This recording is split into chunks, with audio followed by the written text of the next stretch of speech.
Boa tarde, queridos alunos. Sejam muito bem-vindos ao curso de licenciatura em Pedagogia. Meu nome é Juliana Carvalho e eu vou apresentar para vocês a disciplina de Educação em Saúde.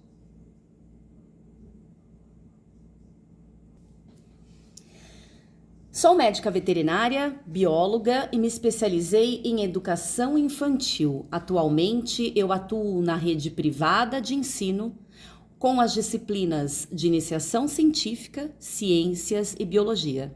E também trabalho como coordenadora do ensino médio. Veja bem, para vocês que estão fazendo o curso de licenciatura em pedagogia, é muito importante, às vezes, a gente entender o caminho da educação de alguns professores. Eu comecei como médica veterinária, nunca deixei de dar aula, há 20 anos eu atuo em sala de aula, mas comecei com o ensino médio, mas acabei finalizando os meus estudos até hoje, que eu pretendo continuar estudando, obviamente, a gente tem que continuar a construção do nosso conhecimento, na educação infantil. E confesso a vocês que eu só consegui compreender algumas defasagens do sistema complexo ensino-aprendizagem depois que eu compreendi de fato como que ocorre o aprendizado da criança.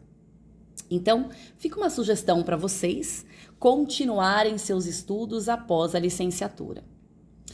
Quando a gente fala em educação e saúde, eu começo citando para vocês dois autores muito importantes que dizem o seguinte: de fato, a formação dos educadores em saúde pressupõe previamente a integração de dois amplos campos de saber, o da educação e o da saúde, que dispõem cada um de uma vasta gama de disciplinas que, em geral, se desenvolve de forma atomizada. Amorim e Barroso levantaram em 2003 uma questão que ainda hoje é de extrema importância, porque nós estamos falando de dois campos muito diferentes. Eu estou falando do campo da educação, que basicamente ele foca o pedagogo, e eu estou falando do campo de saúde, que vai buscar aí profissionais que estudaram provavelmente cursos de ciências da natureza e suas tecnologias.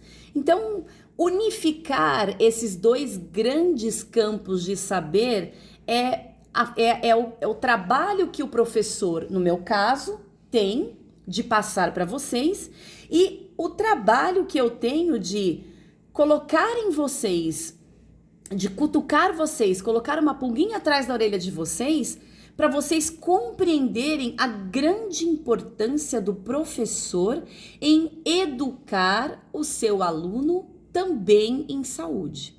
Então, esta disciplina deste curso, ela tem este objetivo, de trazer este grande problema aí pra gente, certo?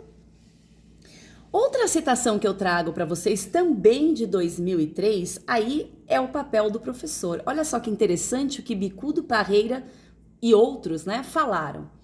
Para que uma ação educativa se consolide no ambiente escolar e para que uma mudança de comportamento aconteça, o professor deve assumir papel essencial como elo conector entre a realidade e as ações educativas. O papel do professor é o de facilitador, desenvolvendo uma ampla variedade de estratégias de ensino e situações de aprendizagem, todas as experiências possíveis. Quando a gente traz uma citação dessa, nós estamos ressaltando a importância do papel do professor. Você que será em breve um professor, você tem que ter em mente, tem que ter clareza de que você é o elo de conexão do conhecimento com aquilo que o aluno traz para conectar com o que você está querendo dizer. Na verdade, é o elo de conexão entre o conhecimento prévio e o conhecimento científico. Se você não souber, no início da tua aula, fazer uma conexão do seu aluno com o seu conteúdo, você perdeu a oportunidade de fazê-lo aprender. Como fazer isso? É muito difícil. Mas nós temos, dependendo da realidade que você vive, cada um vai ter o seu elo de conexão. É muito difícil eu falar uma receita pronta aqui para vocês de como fazer esse elo de conexão. Mas eu tenho certeza que com o estudo de grandes autores da pedagogia, vocês com toda certeza terão a sensibilidade de perceber qual é o elo que conecta ali aquela sala de aula com o teu conhecimento que você quer passar. Isso envolve muito estudo, claro, então eu espero que você aproveite bastante alguns autores. Eu vou citar alguns aqui, mas basicamente as ideias que deram aí origem aos seus estudos, certo? Bom, vamos falar então de educação em saúde e como eu já problematizei aí para vocês, dizendo como que nós vamos conectar esses dois grandes campos do saber. Primeira coisa que eu tenho que dizer a vocês é que antigamente a saúde ela era vista como ausência de doença, né? E que hoje a Organização Mundial da Saúde ela diz que a saúde é o bem-estar físico, mental e social. Ou seja, antigamente não era problema da escola quando o aluno tinha um problema mental ou social. O físico, às vezes ele apresentava uma febre, uma dor de garganta, a escola ligava para a família vinha buscar. Hoje nós temos que fazer o ensino integral. Ou seja, a educação em saúde, ela parou de ser somente uma responsabilidade do professor de ciências e de biologia. Ela passa a ser vista como uma prática transversal, aquela que vai atravessar todos os componentes curriculares. Não é mais só uma visão da disciplina de ciências e biologia, certo? Outra coisa muito importante é que a educação em saúde ela deve ser uma troca de conhecimentos de maneira horizontal. O que isso quer dizer? Que eu não posso mais chegar dentro de sala de aula, isso já faz tempo, né, pessoal? Mas infelizmente muitas escolas ainda trabalham assim. A educação vertical, ou seja, aquela que o professor é a autoridade dentro de sala de aula e é ele quem vai trazer o conhecimento sem trocas de ideias com os alunos. Isso na educação em saúde ela não existe. Por quê? Porque a saúde ela envolve hábitos, ela envolve modo de vida do meu aluno, ela envolve o tipo de alimentação que o meu aluno recebe, ela envolve crenças que o meu aluno convive, as culturas que o meu aluno recebeu, né? Então, muitas coisas na educação em saúde serão trocas, onde o professor vai conhecer a cultura do aluno, as práticas do aluno e o aluno do professor, ou da realidade, ou da ciência, ou de dados científicos. E a educação em saúde, ela deve ser permanente. O que isso quer dizer, professora? Educação permanente é aquela educação que visa a resolução de problemas. Ora, vejam só. Dependendo da escola que você for atuar, pode ser que o problema que você tenha seja bem diferente do problema da escola, por exemplo, que eu atuo. Então, eu não posso ter uma educação quadrada, fechada dentro de uma caixa, onde eu vejo um todo e vou passar um todo para aquela comunidade. Então, você tem que estar atento à realidade de saúde dentro da comunidade que a escola que você vai trabalhar está inserida, para você focar nos problemas que estão ali dentro daquela comunidade. Isto é uma educação em saúde permanente, ela visa a resolução de problemas, ok? Muito importante. Quando a gente fala em educação, pessoal, a gente fala desde muito tempo atrás, quando a gente pensa em Piaget, em Vygotsky, em Henri Vallon, em Paulo Freire, a gente está falando de aprendizagem significativa, com o aluno sendo o foco da aprendizagem, o professor sendo mediador, onde a gente vai buscar desenvolver a autonomia deste aluno, né? O sistema de ensino-aprendizagem deve sempre colocar o aluno como protagonista. Só para a gente relembrar algumas teorias, como eu disse para vocês, que eu ia citar aqui, são elas que vão trazer as verdadeiras paixões para dentro de você quando estuda pedagogia. Por exemplo, Vygotsky, ele falava que o aprendizado se dá por interações sociais. Veja bem, a interação social do meu aluno junto com o colega dele, junto com a comunidade onde ele está inserido, e isso é um dos campos de experiência da educação infantil, né? O eu, o outro e o nós. Ele diz que o aprendizado só se dá através de interações sociais. Se eu não conseguir interagir socialmente com o meu aluno, a aprendizagem está defasada, certo? Jean Piaget, teoria cognitiva, onde ele falou dos estágios do desenvolvimento cognitivo. A criança só aprende aquilo que está preparada para assimilar. Se eu vou ensinar se eu vou passar um conceito em saúde, eu vou ensinar essa criança a lavar as mãos, por exemplo, em qual momento eu vou fazer isso? Como que eu vou fazer isso? Para que eu vou fazer isso? Eu tenho que ter objetivos quando eu ensino essa criança, mas eu também tenho que estar extremamente consciente do que eu vou passar, a idade em que eu vou passar isso para essa criança e como que eu vou passar. Eu posso passar para todas as idades, mas o como passar faz muita diferença. O Vallon falava de 3 campos funcionais da criança: o campo afetivo, cognitivo e o campo motor. Se essa criança não tiver um equilíbrio nesses 3 campos, o aprendizado não ocorre. E por fim, Paulo Freire, que a educação deve valorizar a cultura, gente. Olha só, a qual ela não é melhor ou pior do aluno em relação ao seu professor. É aquela experiência, aquela cultura, aquela vivência que ele tem. Então, para eu ter, de fato, a inserção da educação em saúde, eu preciso dominar quais são os campos da educação e eu preciso dominar quais são os campos da saúde. E eu, como educador e como professor, preciso conectar essas duas. Como que nós vamos conectar? Olha a nossa BNCC chegando aí, Base Nacional Comum Curricular. O que ela diz?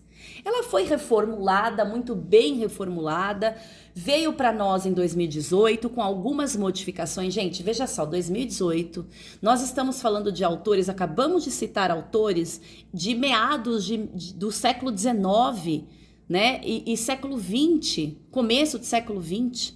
Eu estou falando do ano de 2023, onde a BNCC veio em 2018 dizendo que a verificação do ser como um sujeito integral.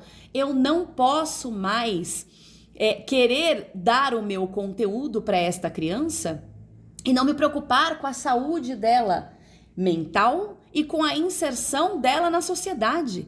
É obrigação do professor.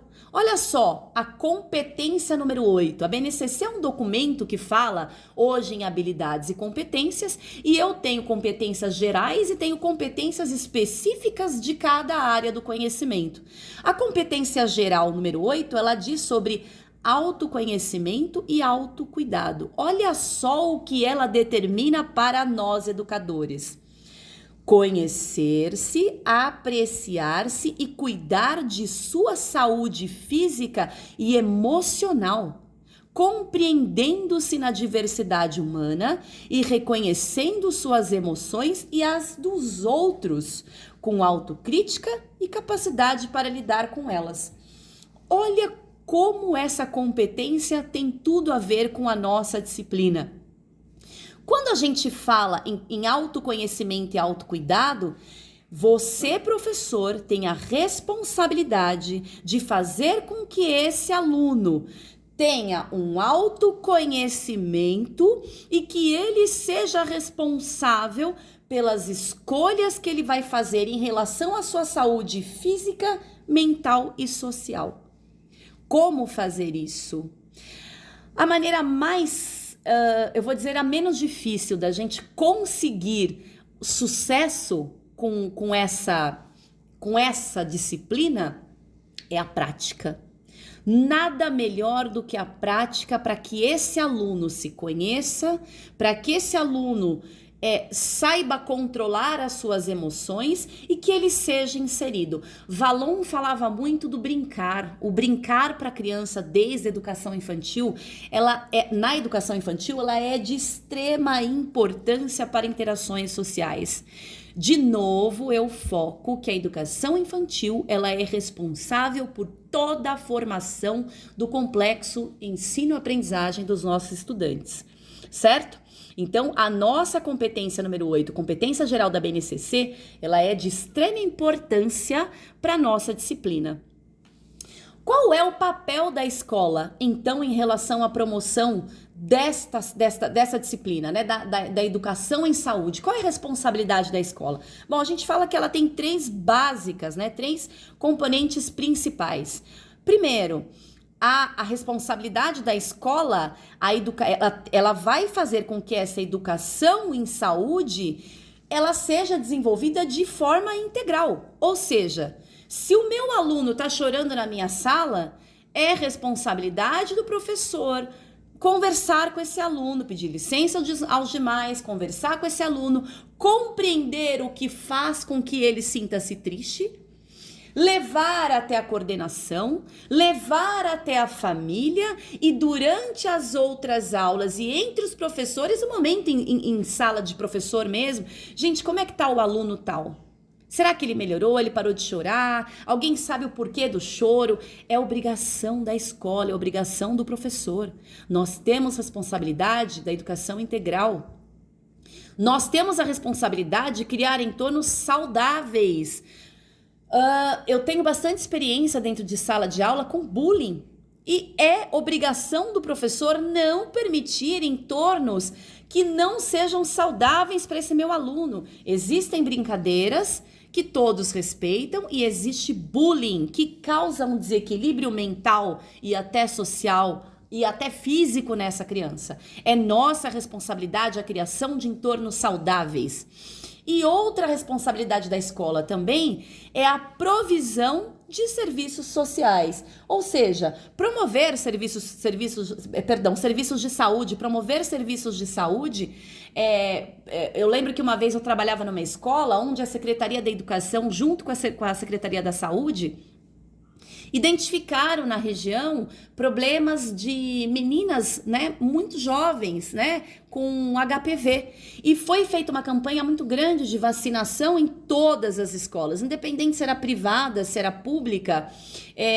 Foi feita uma campanha de vacinação nas escolas, na qual a escola que eu trabalhava participou, apesar de ser privada, desta grande campanha, certo? Então, é obrigação também a promover, né, esses serviços de saúde.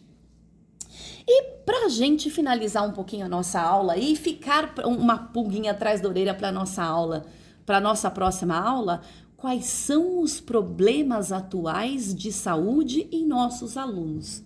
Será que eles são problemas biológicos? Será que eles são problemas produzidos socialmente? Quais são os principais, então, focos? Quais são os principais problemas que nós temos hoje? Nós temos problemas de violência, nós temos problemas de sexualidade, onde eu tenho erotização infantil, ou seja, a criança ela entra em cenários eróticos que não são apropriados de forma alguma para a idade dela. A criança tem acesso a informações eróticas que, de fato, aquilo não faz parte do desenvolvimento socioemocional dela, certo? Eu tive um problema desse recentemente na escola e, de fato, pessoal, afeta demais o ensino-aprendizagem. Gravidez precoce, acho que com grandes campanhas, né? A gente tem diminuído, de fato, mas diminuímos em qual comunidade? Né? Em qual classe social? Onde você atua tem esse problema? Você é responsável, então, em promover educação em saúde nesse problema.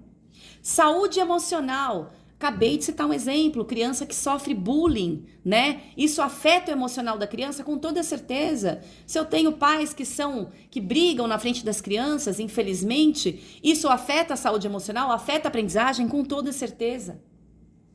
Obesidade e transtornos alimentares também é um outro problema. Por que essa criança tem transtornos alimentares? Será que é por causa de ansiedade? Será que é porque ela não sabe comer direito? Ela não sabe discernir o que faz bem e o que faz mal para a saúde dela? E a dependência de aparelhos eletrônicos, pessoal? Hoje nós temos um grande problema com celular em sala de aula, com jogos, com redes de relacionamento. Tudo isso vai atrapalhar a saúde deste meu aluno. Bom, eu vou ter que criar estratégias, eu vou ter que conhecer a minha comunidade, eu vou ter que criar estratégias para evitar, para focar na resolução desses problemas modernos de saúde. E o nosso próximo assunto, então, ele vai ficar aí a respeito da história da educação e saúde no nosso país. Por quê? Porque todos os problemas contemporâneos que nós temos hoje, eles vêm com toda certeza de... Pessoal, então, para finalizar essa nossa aula, é muito importante a gente conhecer a história da educação e saúde do nosso país. Quando que isso foi alertado? Quando que isso começou a ser falado? Quando que começou a ser promovido? Como foi essa promoção? E por que hoje eu tenho, então, esses problemas que eu acabei de passar para vocês como sendo problemas contemporâneos, certo? Então, eu espero vocês na próxima aula para a gente contar um pouquinho da história da educação e saúde do nosso país. Muito obrigada e uma boa tarde.